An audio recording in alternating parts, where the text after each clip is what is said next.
Salve, salve, amigo cultivador, amiga cultivadora, apreciadora em geral da ganja.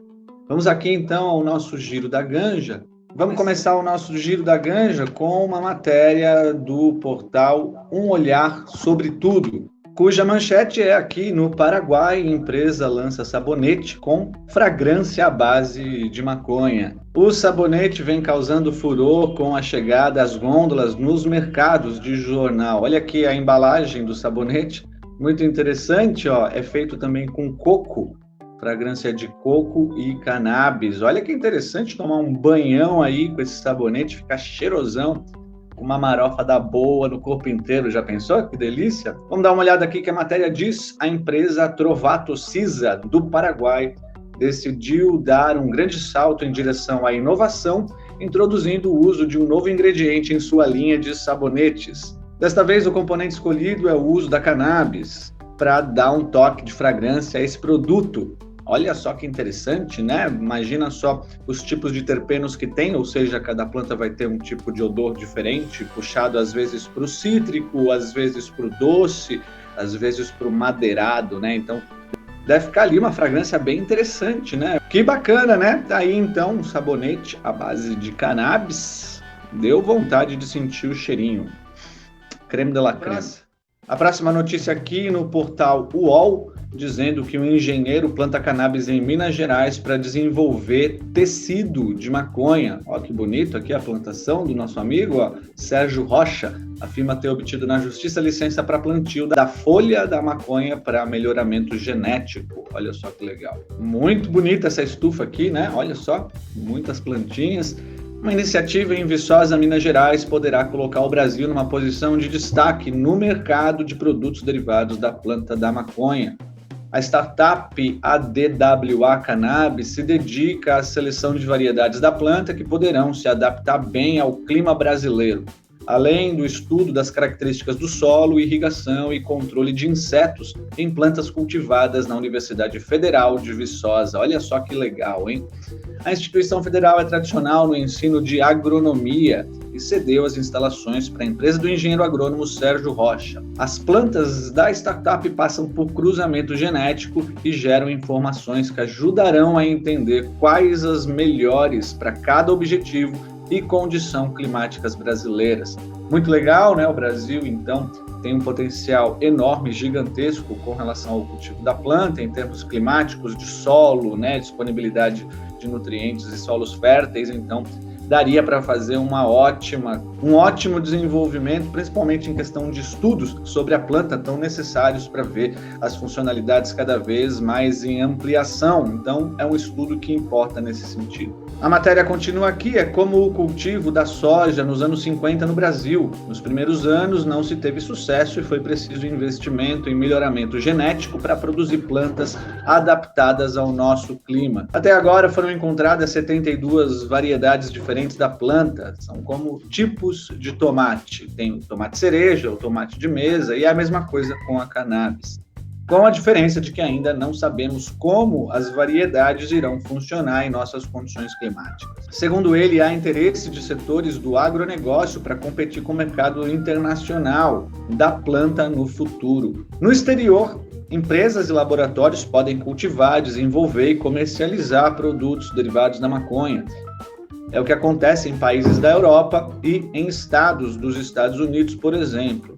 No Brasil, a lei ainda não permite. Por enquanto, há apenas um projeto aprovado em uma comissão interna da Câmara dos Deputados para liberar o cultivo medicinal, veterinário, científico e industrial da cannabis sativa. Olha aqui então o Sérgio Rocha com as plantinhas aqui, o diretor executivo e fundador da ADWA Cannabis, que faz esse melhoramento genético buscando aí os melhores tipos de cepas, né, de streams, para produção no Brasil, levando-se em conta, então, o clima e os outros fatores que vão influenciar.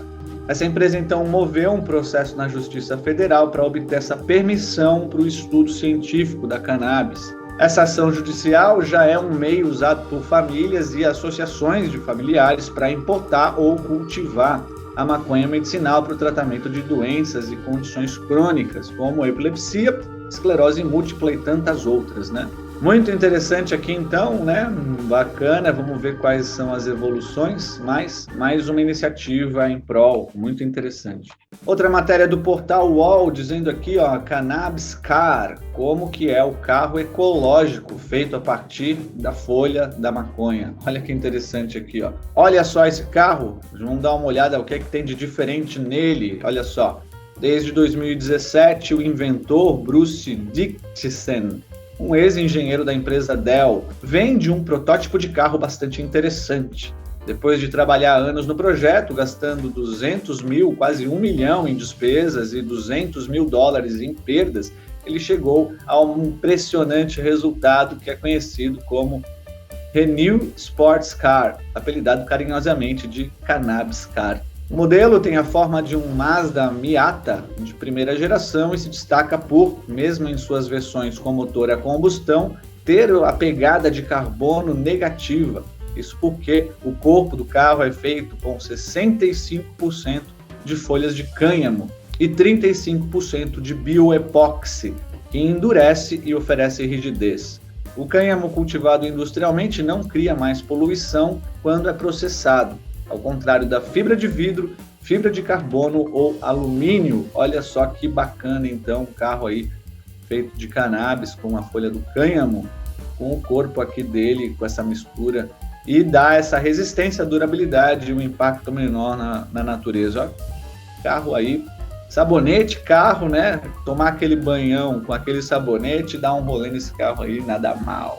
Não é isso? Fechando o Giro da Ganja de hoje, aqui com uma matéria do portal Sechat, que aí, né, a gente viu a questão do cânhamo, né, fazendo aí os carros e sabonetes, vários produtos, e a matéria diz aqui, cânhamo e cannabis são e não são a mesma coisa. Vamos dar uma lida para entender aqui a matéria do Marco Algorta. A matéria diz aqui, os leitores do Sechat e o círculo da indústria concordarão com ele. Cannabis e cânhamo são a mesma planta. As variações de concentração de THC com base em limites arbitrários de 0,2, 0,3 ou 1% estabelecidos por um burocrata não mudam a planta. Exatamente, olha que bacana isso, realmente. A cannabis é a cannabis, não importa a sua variação, né? Essa distinção que é feita por muitas vezes acaba ainda estigmatizando principalmente a molécula do THC, né? Mas as plantas, por mais que sejam plantas primas, elas são a mesma coisa nesse sentido.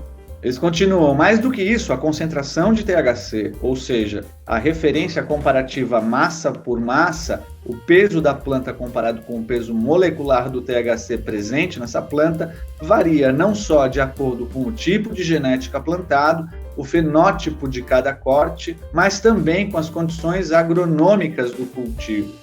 Por exemplo, em anos de maior seca, a planta perde peso e as concentrações moleculares ganham preponderância sobre o peso total e vice-versa. Quer dizer, né, por mais que cada genética tenha uma capacidade de crescimento e produção, as condições de cultivo também vão dar a possibilidade dela produzir esse máximo genético que ela pode ou não, né, dependendo da sua condição ambiental que ela está inserida.